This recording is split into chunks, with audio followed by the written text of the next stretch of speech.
Today I'm going to teach you how to install UBPorts Ubuntu Touch on your Oneplus One phone.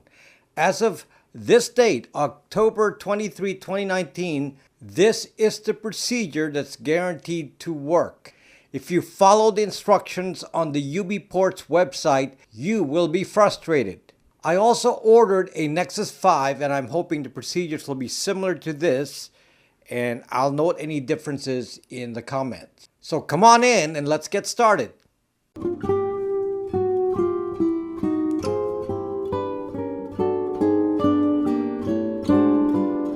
For those of you wanting to use GNU Linux on your phone, this is one option. However, the UBPorts option is currently limited to a few devices. The devices that would be commonly available in the US would be the Oneplus One, the Nexus 5, and if you want to go older, the Nexus 4. You can see a demo of the actual performance of a Oneplus One in the prior video I made about the Oneplus One using Ubuntu Touch.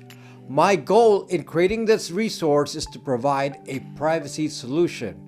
A Oneplus One is an older phone, so it's not as fast as a newer iPhone. But given the lack of options to privacy, this is the only one available today. In 2020, we should have more options, likely more like mid-year 2020. So while we're waiting, this is something we can do and it's inexpensive. Installing the UBPorts is actually very simple if the instructions were clear. But as of the time of this video, which is October 2019, there were issues with the installation and conflicting instructions. I dug in and even looked at the installer source code to verify what I think it's doing, and I think I have it all mapped out for you. I will teach you how to install this using Windows 10. I have installed this also using Ubuntu Linux, so I will tell you the differences. It's much easier to install using a GNU Linux computer. You will need a USB to micro USB cable to connect the Oneplus One to the computer. Fortunately, that is the same cable used for power. When I talk about the links, they'll be noted in the description so I can change them if something happens at UBPorts. First, on Windows 10, you need to download two files. The first file to download is the UBPorts Installer. This will automate the installation of Ubuntu Touch. However, the version I'm using here is not yet released. It's called UBPorts Installer 0.32 Beta. I have the link in the description to show you where to download it. It's on the GitHub site. When it's released, I'll change the link shown in the description. If you're doing this on Linux, the file will have a deb extension instead of exe, and if you're running this on a Mac, use the one with a DMG extension. So the next thing to do now is to download the file, and on Windows you have to give it permission to execute that file. And once it runs and you follow what's being shown on the screen, it's going to show an error message.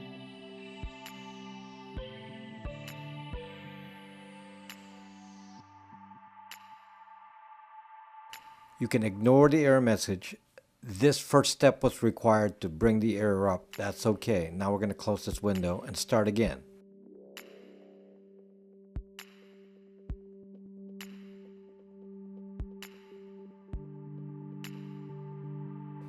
Now, at this point, if you're running Windows, you need to download another file which will supply the missing files that are missing in the installation.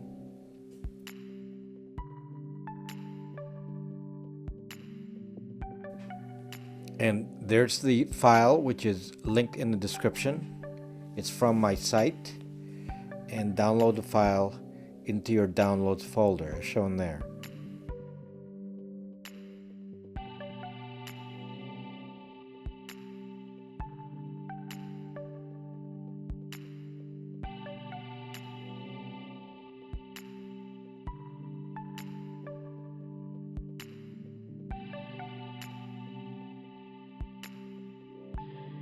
Next thing to do is to extract the file into the download folder. So we're going to extract the file. And now we're ready to do the next step, which we're going to do by command line. So we're going to bring up the command window.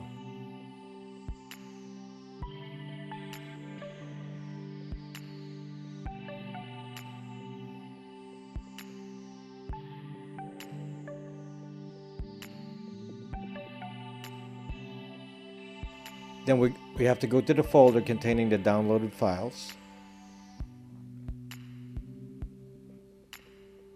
which we extracted, and we're going to copy that to the folder that UBPorts uses.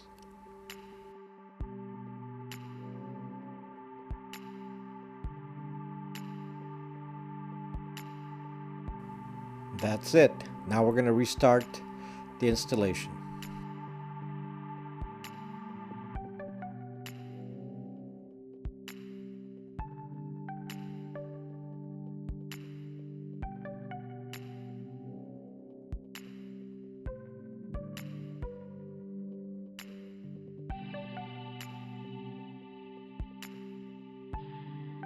Next thing we're going to do is to boot the device into recovery mode. You're going to press the volume down button and the power button on the right and hold it down until it boots. The device will buzz.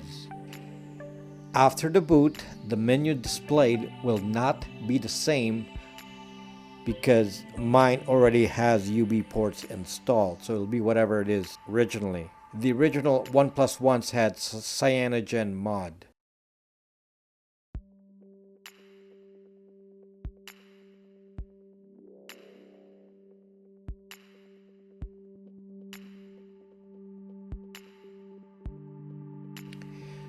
Very quickly after, it's going to ask you to go back into recovery mode. So we're going to repeat the process and boot the device again into recovery mode using the volume down and the power button.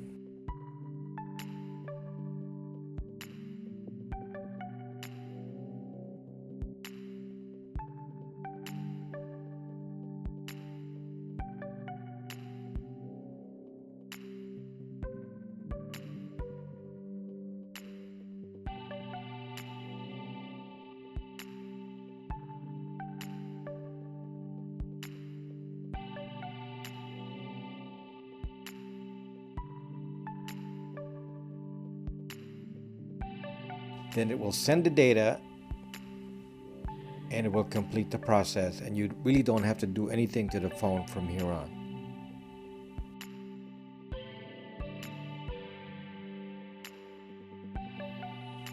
Aside from rebooting the phone, you actually don't do any commands on the phone itself. Now you can unplug the cable .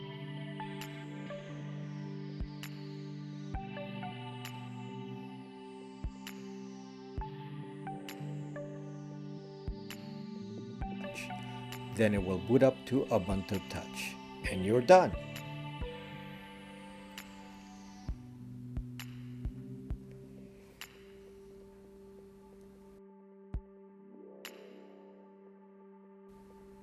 Have fun.